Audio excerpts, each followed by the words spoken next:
Reverse pec deck flies. One of my favorite ways to hit the rear delts. This or using cables, and then the third option would be to be using dumbbells with the reverse dumbbell fly. So with the reverse pec deck here, we want to keep the weight light, okay? We don't want to go too heavy, otherwise we're going to engage our traps and our rhomboids too much. So we're not trying to get the upper back here, we want to work on the rear delts, which are a very small muscle. However, they look so beautiful when they are developed properly.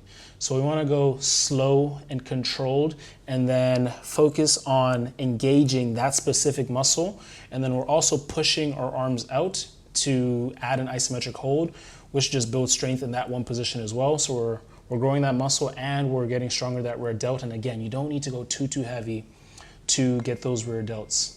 More tips in the description below. Subscribe for more, and peace.